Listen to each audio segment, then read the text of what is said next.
She awakens to a ceiling of shifting shadows. Her breath clouds in the frigid air, bare feet pressing into the unfamiliar stone of a room shaped like neither square nor circle. Her name is forgotten, an old sin perhaps. The only thing she carries is a faint ache in her chest and the echo of laughter from a childhood long past and undeserving. A corridor stretches before her, lined with doors that bleed in and out of focus. The first opens to a garden of glass flowers.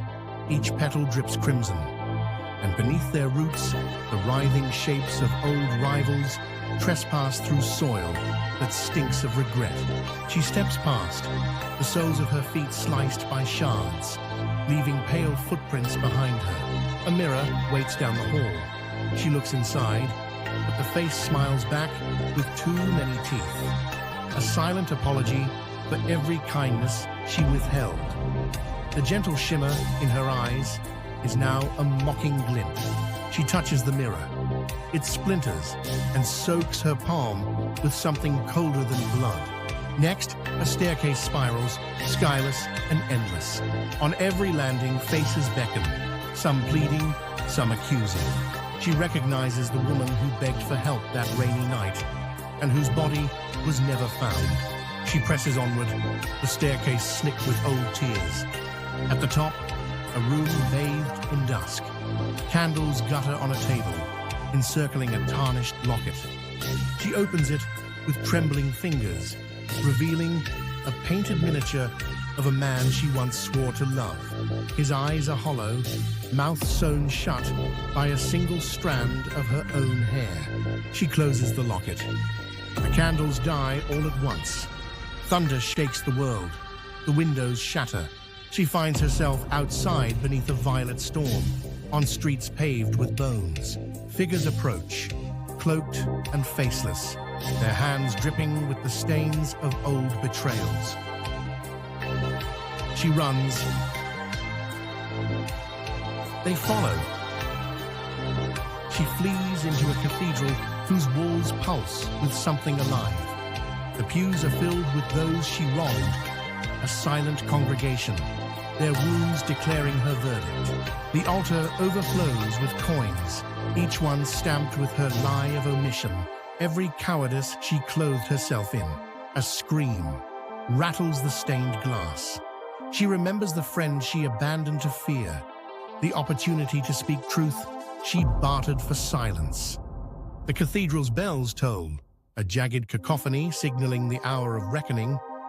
She stumbles down blackened steps and into a fog-choked alley where a black dog waits, patient, famished.